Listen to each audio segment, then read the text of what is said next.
బ్రిటిషర్లు మనల్ని మోసం చేశారు. మన చరిత్ర పాఠ్యపుస్తకాలు కూడా అంతే. తాత్యా తోపేను బ్రిటిష్ వారు నిజానికి ఉరితీయలేదని, భారత స్వాతంత్ర్య పోరాటంలో అమరుడయ్యాడని నేను చెబితే 1814 ఫిబ్రవరి 16న కాన్పూర్ సమీపంలోని బిథూర్లో రామచంద్ర పాండురంగ యావల్కర్గా జన్మించిన తాత్యా రాణి లక్ష్మీబాయికి మిత్రుడు. ఆయన తన అద్భుతమైన గెరిల్లా వ్యూహాలకు ప్రసిద్ధి చెందారు.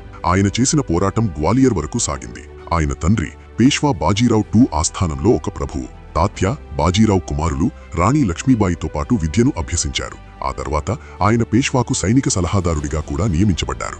అతని వంటి పాలకుడు తమకు ముప్పు అని బ్రిటిష్ వారికి తెలుసు కాబట్టి వారతనికి భయపడ్డారు. ఈ భయం అతని మరణం గురించి ఒక కల్పిత కథకు దారితీసింది. బ్రిటిష్ కథనాల ప్రకారం తాత్యాను నర్వార్ రాజు మాన్ సింగ్ మోసం చేశాడు. ఆ తర్వాత అతన్ని బ్రిటిష్ సైన్యం అరెస్టు చేసి ఏప్రిల్ 18, 1859న ఉరితీసింది.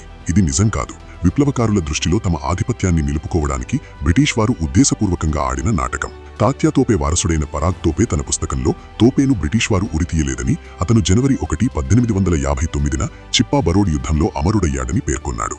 స్వాతంత్ర సమరయోధుల స్ఫూర్తిని దెబ్బతీయకూడదనే ఉద్దేశ్యంతో అతని అంత్యక్రియలను కూడా అతని సన్నిహితులే నిర్వహించారు. ఇక వాస్తవానికి వస్తే చరిత్ర ఆపాదించిన ద్రోహాన్ని రాజు మాన్ సింగ్ ఎప్పుడూ చేయలేదు. బదులుగా బ్రిటిష్ వారి ఒత్తిడికి లొంగి అతను మరొక వ్యక్తిని అరెస్టు చేయించాడు. తమ వైఫల్యానికి సిగ్గుపడిన బ్రిటిష్ వారు తాత్యా తోపేను పట్టుకుని ఉరితీశామని తప్పుగా ప్రకటించారు. ఈ రోజు మనకు తెలిసిన కథ వాస్తవానికి భిన్నంగా ఉంది. తోపే ఎన్నడూ ఖైదీ కాదు. తన చివరి శ్వాస వరకు బ్రిటిష్ వారికి వ్యతిరేకంగా పోరాడిన ఒక సైనికుడు. ఆయన ఎన్నడూ లొంగిపోలేదు. వారి అధికారాన్ని అంగీకరించలేదు. స్వతంత్ర భారతదేశం కోసం పోరాడటం కూడా ఆపలేదు.